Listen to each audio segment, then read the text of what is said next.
Bonsoir, me voilà de retour avec toujours grand plaisir. Alors, aujourd'hui, l'Évangile nous parle quand l'argent prend trop de place dans notre cœur. Voici le texte de l'Évangile.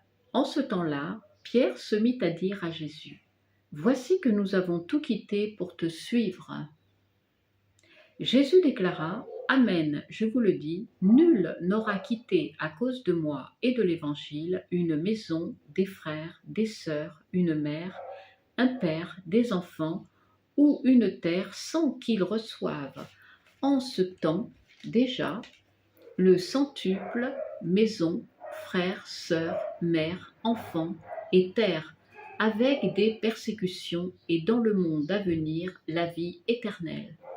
Beaucoup de premiers seront derniers et les derniers seront les premiers. » Alors oui, il y a un mot qui m'a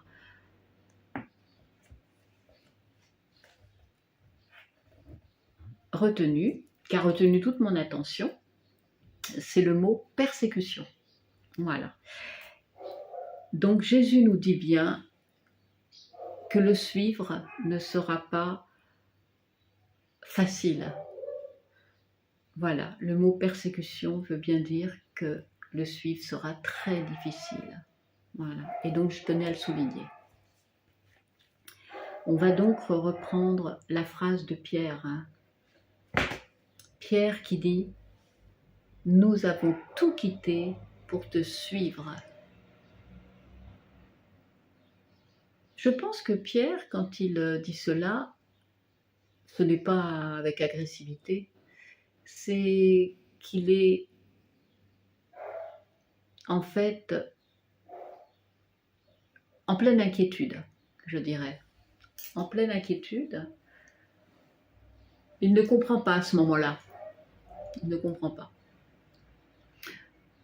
Donc, il dit cela et il pense «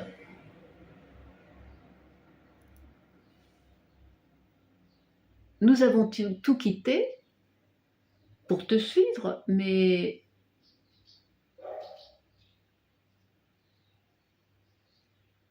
qu'allons-nous recevoir en retour ?» En fait, c'est ça qu'il veut dire. Qu'allons-nous recevoir en retour? Alors, qu'est-ce qu'on peut comprendre dans tout ça? Qu'est-ce qu'on peut comprendre dans tout ça? Qu'est-ce qui s'est passé, en fait? Qu'est-ce qui s'est passé? Juste auparavant, Jésus a rencontré un jeune homme. L'Évangile l'appelle le jeune homme riche. Alors ce jeune homme est venu rencontrer Jésus. C'est un jeune homme qui a une vraie recherche spirituelle. C'est un jeune homme qui a un cœur sincère.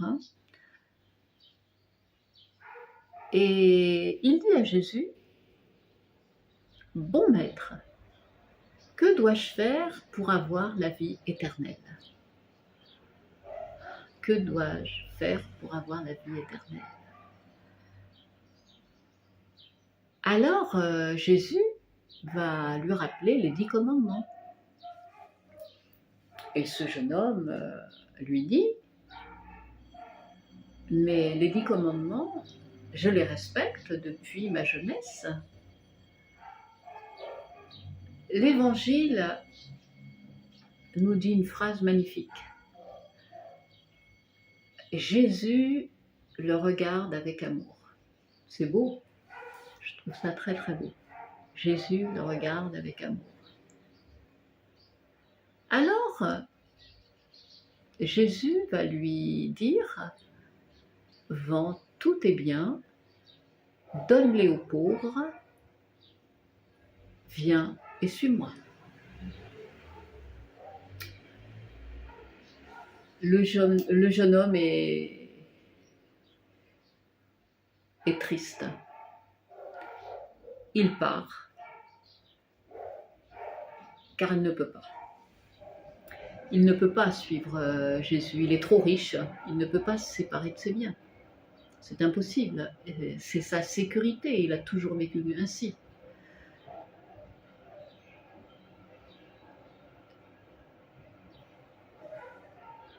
Alors,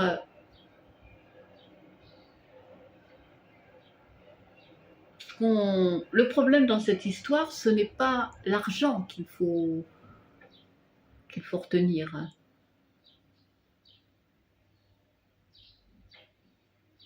C'est que la richesse retienne son cœur. C'est ça.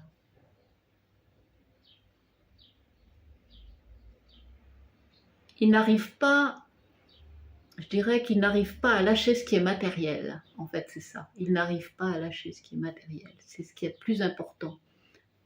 Voilà, il préfère ce qui est matériel à Jésus. Voilà, tout simplement. Alors que, si vous vous souvenez, on en a parlé il y a quelques jours, quand il a été vers Pierre et André, venez, suivez-moi. Eh bien, Pierre et André ont laissé les cannes à pêche, les filets de poisson, leur vie, leur famille. Ils ont fait confiance à Jésus et ils l'ont suivi, ils ont tout lâché. C'est pour ça que Pierre a réagi tout de suite. En fait, quand il a dit « nous avons tout quitté pour te suivre », il semble dire en fait « nous, on l'a fait, on l'a fait pour toi ». Mais lui, il ne l'a pas fait. Et il a raison. Il ne l'a pas fait.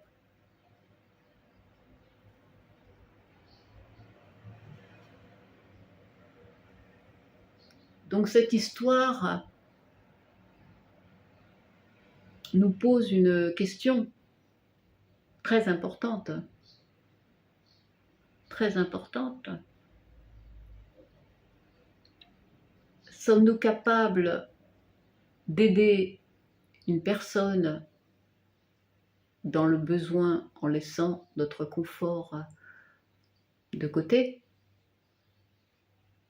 hein? Et sommes-nous aussi capables parfois de moins penser à ce que nous possédons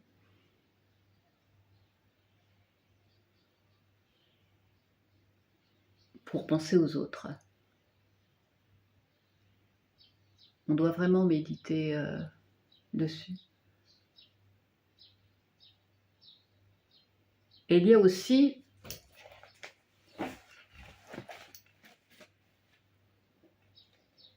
Jésus dit aussi beaucoup de premiers seront derniers et les derniers seront les premiers. Il y a aussi la bonté du cœur qui remet tout en place. Le jeune homme riche, aux yeux du monde, autour de lui, il éclate, il est merveilleux, il brille.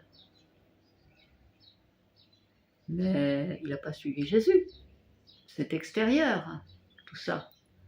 Mais les disciples, personne ne s'intéresse à eux. Ils ne brillent pas.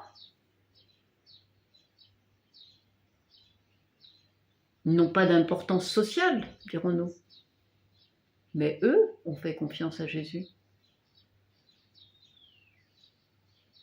Je dirais que les personnes les plus discrètes, qui sont dans l'ombre, ont une immense valeur humaine, spirituelle. Ces personnes-là, on ne les voit pas. Il y a cette phrase, c'est une citation que j'aime beaucoup. La beauté est dans les yeux de celui qui regarde, que vous devez connaître. Elle est magnifique. Parce que quand on regarde une personne, dans ses yeux, on voit à l'intérieur d'elle-même. On voit son âme.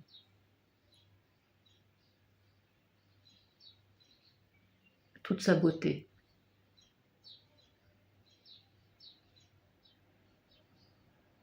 C'est pas l'extérieur qu'il faut regarder chez une personne. C'est pas intéressant l'extérieur, c'est qu'une façade. Voilà ce que ça nous dit tout ça.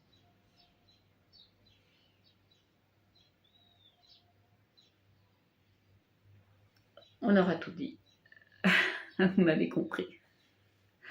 Donc j'ai ma petite prière hein, journalière qu'on va dire ensemble. Hein, je vais vous la lire. Seigneur, apprends-nous à ne pas laisser les choses matérielles prendre toute la place dans notre cœur. Aide-nous à garder un regard tourné vers les autres, à savoir partager, aimer et tendre la main avec simplicité.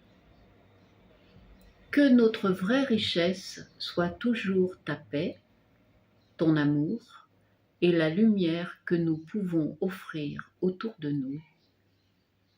Amen. Merci Seigneur, merci. Voilà mes amis, j'ai passé un bon moment avec vous.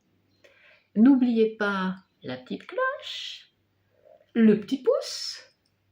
Voilà, j'ai oublié de vous le dire hier, hein, hier ou avant-hier, je ne sais plus.